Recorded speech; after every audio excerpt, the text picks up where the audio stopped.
一起来祷告。亲爱的天父，主啊，愿你今天向我们启示主你自己的话语。主啊，也愿你来开我们的心，开我们的眼，开我们的耳，就让我们听见你的声音，就让我们有智慧来明白主你圣经当中的奥秘。主啊，也让我们每一天能够因为领受你的话语，能够实践在我们的生命中。这样祷告奉靠主耶稣的名。各位弟兄姐妹平安。平安。有一次就是站在这个讲台，就还蛮紧张的。好，就是我们要来看今天的，就是整个故事。前一阵子就是有一部印度片还蛮有名的，然后就还蛮想推荐大家去看，是印度那个宝莱坞的片，叫做《来自星星的傻瓜》。我不知道说这边有没有人有看过那部片？哎，有一个，几个人？没有，不是3个傻瓜，是来自星星的傻瓜。好，这部片我真的很推荐大家去看，因为我觉得它在里面有很多可以值得我们探讨信仰的部分。那就是故事是这样，他就是在讲说有一个外星人，然后他来到了地球，然后可是他才刚到地球的时候呢，因为他是坐飞船来的，然后他那个就是他刚到地球没多久，他的那个遥控器，他飞船遥控器又被偷走了。然后因为偷走，因为印度很大，然后他也不知道要去哪里找那个遥控器，然后他就一直四处找人家说啊，我的东西被偷了这样。然后可是，在当地人就说啊，这个印度那么大，怎么可能找得到？他说啊，你干脆你去问神啊，你去问神看神会不会告诉你。然后呢，那个外星人就想说哦，问神哦，好奇妙，因为他们可能外星球没有神这样，然后他就觉得很奇特。他就开始就是到那个印度的各个庙宇里面去拜拜，然后去参拜，然后求神问卜，然后想说看那个神明会不会让他那个遥控器可以回到他的手上。然后他想说他可以去问神明啊，神明可以帮他达成愿望，因为在印度那个地方有非常多的神明，那个拜那种就是拜异神的文化是非常的兴盛。可是因为他是一个就是外星人啊，然后我觉得他这部片很妙，就是他在用外星人的视角来看地球人的那种就是敬拜神的习俗。那在过程当中就闹了非常多的笑话，因为他发现说，怎么会有的神就是吃牛，然后有的神不吃牛，然后有的神要喝酒，然后有的神他们又不能喝酒，然后有的神就是有的宗教规定就是你要全身都要包起来，然后又有的宗教是你要脱光这样，他就觉得怎么会？然后他每次去到那个神庙里面就会被人家就因为会不小心触犯人家的禁忌这样，就很好笑。那我觉得我在这部片里面看到，他就说他觉得地球人真的很奇怪，为什么就是一样都是神明啊，为什么每个神明会差这么多？我觉得很有趣是，因为我们发现不管过了多少年，人对神的认识似乎是没有止境的，信仰跟宗教文化也一直离不开我们的生活。我们可以发现说，大部分的人啊，他们的宗教多半是源自于他身处的环境或是他的家庭。所以不同的文化背景和宗教会演变出不同的敬拜方式。在今天的经文开始之前，我想要先介绍一下，就是前情提要，因为我想我们中间可能有些人还没有读过，就是这创世纪的故事。在今天我们的主角就是以扫和雅各这对兄弟。我先介绍一下主要的主角这个雅各这个人。雅各呢，他出生在一个很有钱的家庭，他的爸爸是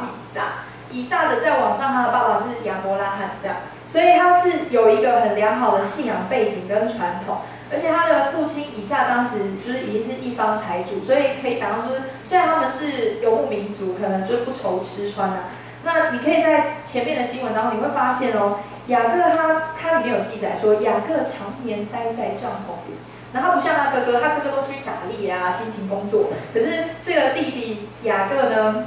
雅各就是常年待在帐篷里面，所以如果你是以现代化去理解那个雅各的话，你就发现雅各是个宅，他就是宅男这样，他都常年待在帐篷里面，不太会出去做一些苦工，所以他整天就是待在家里讨好他的妈妈，因为他跟他的妈妈感情非常好，所以他妈妈甚至会想要把所有好处都给雅各这样。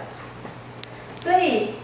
我们可以从圣经里面去了解到说，雅各他的出生背景。他说，在圣经里面记载说，他是抓着他哥哥的脚出生的，所以这很像是预告雅各的生命，他一生都想要靠自己去抓住一些什么。这很奇怪，因为他明明就什么都有，然后他们家也不是没有钱，就是可能需要去争食物，什么都没有，他们家很有钱。可是他还是好像就一直心中有一个不满足，很想要去抓住什么，然后很怕自己没有，所以他才会去骗走原本应该属于他哥哥的祝福，然后甚至最后就面临了他要被哥哥追杀的局面。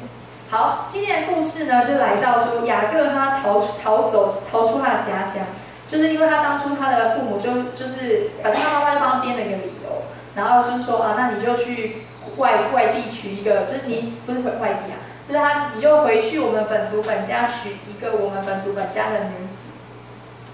所以我们今天的故事看到这样。但是事实上，当我们来看雅各跟以扫这两个人的时候，你会发现哦，这两个兄弟他们其实对于上帝的祝福有很大的误解。虽然他们两个人都很想要上帝的祝福，可是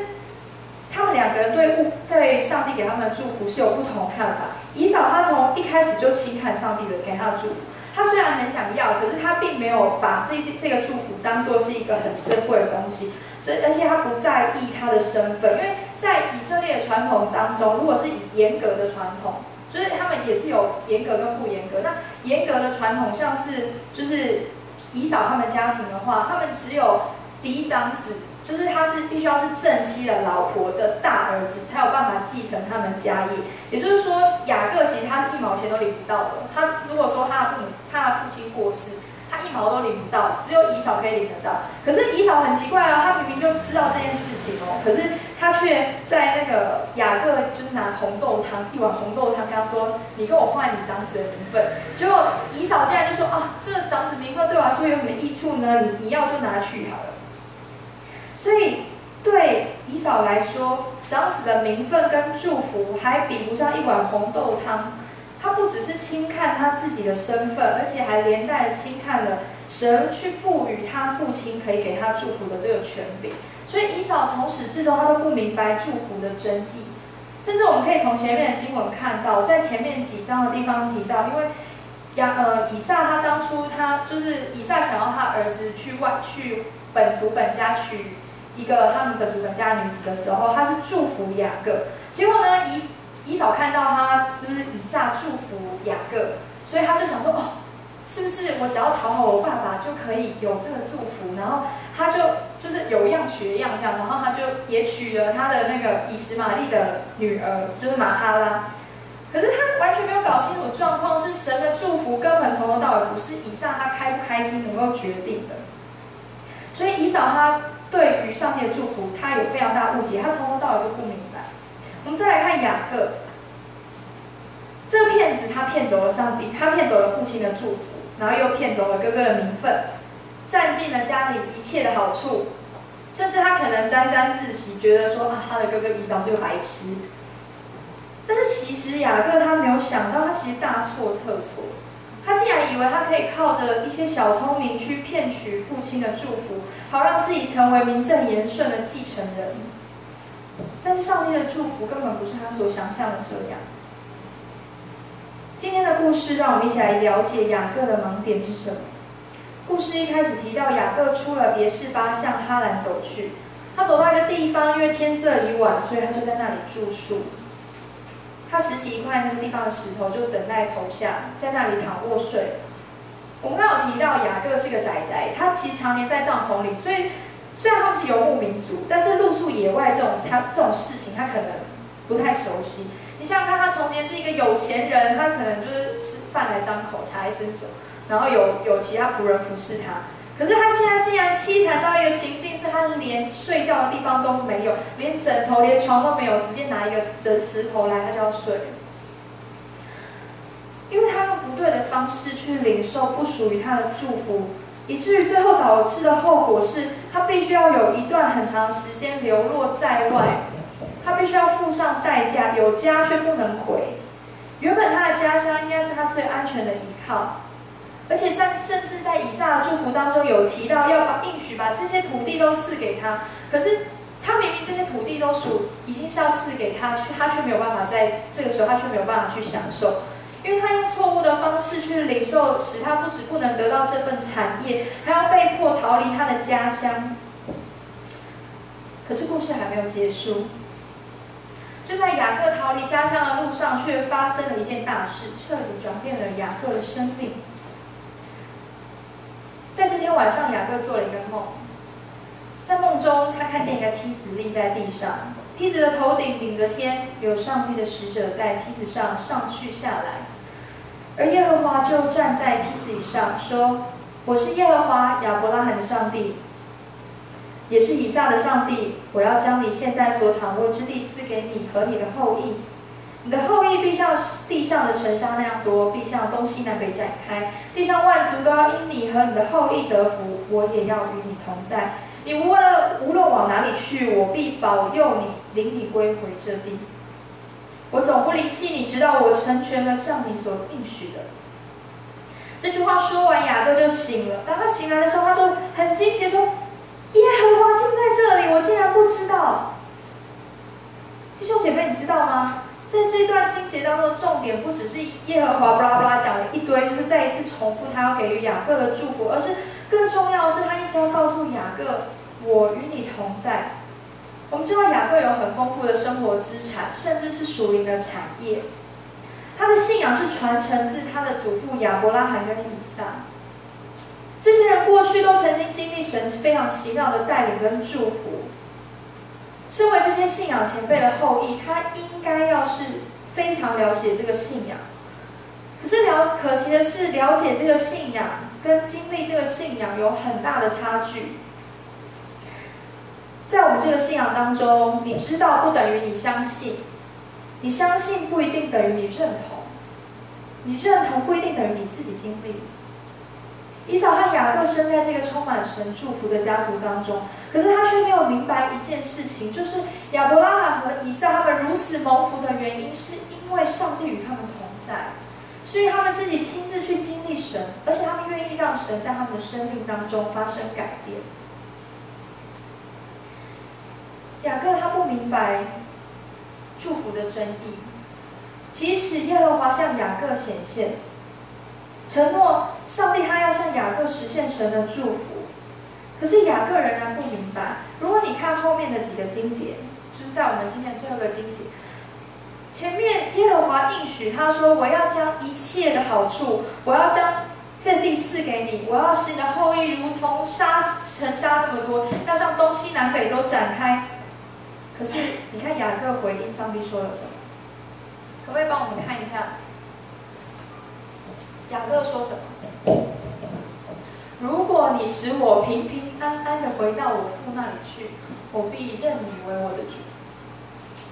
你有没有发现一个很吊诡的地方？前面耶和华在梦中向他显现说：“我要赐福给你的后裔，我要使你的后裔如同沙土这样多，我要使你的后裔大大蒙福。”可是雅各求的是什么？他求的是我只要平平安安就好。他没有了解耶和华已经向他显现应许他的祝福，可是他不明白最大的祝福是神一直与他同在，神的眼光从来没有离开过他，从他出生，他长大，甚至在他骗取长子的名分，或者是他在骗取他父亲的祝福的时候，这每一个过程，神的眼目都一直看着他。甚至他在他逃离到异地的时候，逃离到异乡的时候，神也没有离开过他。神的眼目查看他，而且并没有因为雅各的恶行，或是因为他逃离家乡，就不向他应验所赐的福。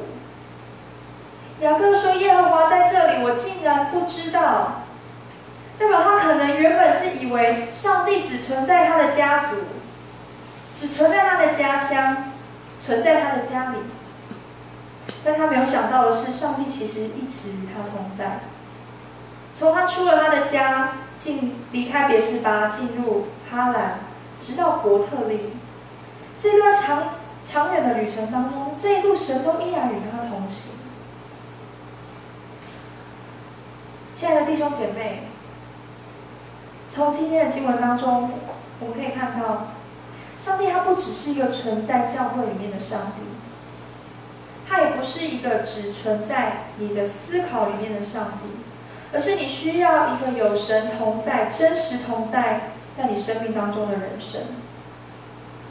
好不好？我们这时候跟你左右两边的人说，你需要一个有神同在的人生。需要一个有神同在的人生，这是我们生命当中最重要的一件事情。上帝他不只是存在我们的信仰前辈或是我们父母的生命当中，他更是在我们人生每一个阶段陪伴我们的神。我们在座有许多的人，如果你的父母是基督徒，你生长在一个基督徒的家庭里，我觉得这很好，因为你拥有丰盛的属灵产业。可是如果你要持守这个信仰，你必须要有上帝与你同在，你必须自己去经历这个信仰，你必须要知道上帝在你生命中所具有的角色跟重要性。所以承受祝福的秘诀在于你把上帝摆在你生命当中的首位。我真的要对每一个人说，我们不要像以扫和雅各一样，不要像以扫和雅各一样，我们把神只是当成一个在家里的神，在教会里的神，好像除了这个教会之后，这个信仰跟我们没有关系，好像这个信仰只是为了让我们能够得到一些什么。神不只是存在教会里的神，我们是要让神成为我们个人的神。在希伯来文的原文里，伯特利的意思是神的家，神的殿。因为在过去2个礼拜当中，我在学校学习希伯来文，在这个过程当中，我发现旧约里面的圣殿这2个字，这个字汇它是由2个字组成，可是并不是我们一开始所以为的圣洁的殿。圣殿它在原文里面的字汇是由耶和华跟房子2个字结合在一起，也就是说，圣殿这个意思的原意是耶和华的家。圣殿是神的家，是神所同在的居所。圣殿不是指神圣的一个很圣洁的殿，不只是这样，这个圣洁的殿是因为有耶和华在这个当中，所以它成为圣洁的殿，主要是耶和华的家。在雅各的意象里面，他看到，可以帮我们放一下经文。在雅各的意象里面，他说他看见耶和华站在梯子的上面，他旁边有括号，他另外一个翻译指的是在他的旁边。在希伯来文原文里面，在什么东西上面跟在什么东西旁边，它是一样的意思。也就是说，我们重新再翻译一次，也就是说，神站在他的旁边，神要与他同在。对于今天的我们来说，基督就像是那个天梯，因为基督为我们的罪付上代价，使得我们每一个人都可以成为神所居住的殿宇。神愿意从高天的宝座上下来，进入到我们的生命当中。所以我们每一个人都是神的圣殿，我们每一个人都是有神同在的地方。所以如果你渴望复兴的到来，你渴望你有能力去改变你周遭的环境，你渴望你能够发挥神所给予你的影响力，这代表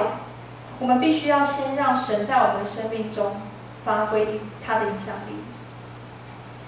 有上帝与我们同在，我们才有办法发挥神要我们发挥的影响力。上帝不是说我们必须要具备什么样的恩赐、什么样的祝福、什么样的产业才是蒙福。我们并不是说我们有什么样的恩赐，我们就能改变我们的环境，因为这些都不是最重要的。就像雅各，他以为他能够拥有这些祝福、拥有这些恩赐、拥有这些产业，他就是蒙福。可是完全不是这样，因为最重要的是要让上帝在你的心里。有神的同在，你才有办法改变你的环境。而且因为有神的同在，有神同在的地方就要发生改变。我们每一个人都是有神所同在的地方，我们是神的殿宇。因此，转化你的教会，转化你的家庭，转化你的职场或是你的学校的关键秘诀，在于你让上帝在你的心中掌权作王。你的心就是神的殿。今天我们从雅各的生命当中，让我们去看见承受祝福的秘诀。我们请敬拜团上来预备。神愿意从高天的宝座上进入到我们的生命当中。这些是神他在起初他就已经预定的计划，是他要为我们而献上。我们是这样的不配。你知道，当雅各他在领受上帝的祝福的时候，他甚至还是一个骗子，是一个逃亡的人。可是当在逃亡的过程当中，神却让他遇见他。你知道吗？其实直到雅各他离开他的家乡，他才在伯特利进入耶和华的殿中，他才真的回到耶和华的家。亲爱的弟兄姐妹，我要挑战你们每一个人：你今天坐在这里，你进入到耶和华的家了吗？你有没有让上帝居住在你的心中？还是你以为你坐在这个建筑物里面，就代表你在神的家？不是这样，而是我们愿意将我们的心敞开在神的面前，打开我们的心，让神居住在我们的里面，我们才是真的在神的里面。所以圣经上说，你们要常在我的里面，我也常在你们的里面。这是基督向我们所应许的宝贵的祝福。让我们再次用这首歌当做我们对上帝的回应跟祷告。每一个人的生命，每一个人的故事都是特别的，是你自己单独与神的关系，没有人可以取代。你的父母没有办法帮你决定，这个信仰是你自己必须去面对上帝。有一天我们回到神那里的时候，每一个人都要交账。你在这个地面上所居住的日子有几何？可是你有几天是住在耶和华的殿中？让我们一起用这首诗歌向神来祷告。当天地一片黑暗，你话语照亮全世界，荣耀充满全地。世界沉默无语，你将旋律放在我心中，我要永远赞美。我喜乐的感动，你离开天上荣耀，愿居住在我心，我深爱你。一起从座位上站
神，我们对他的认识实在是不够，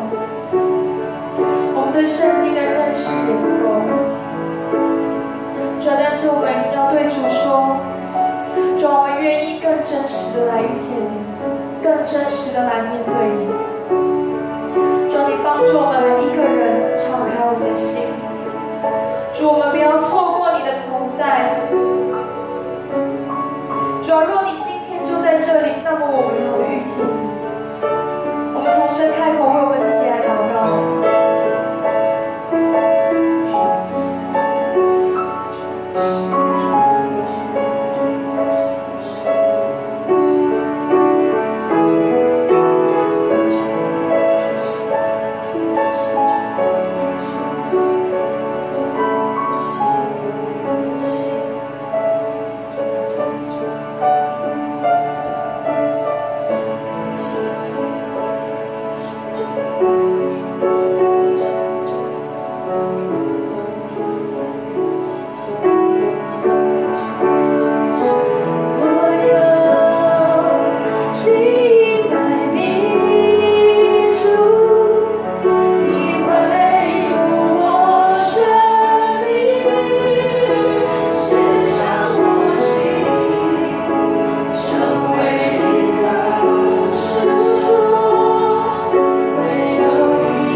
成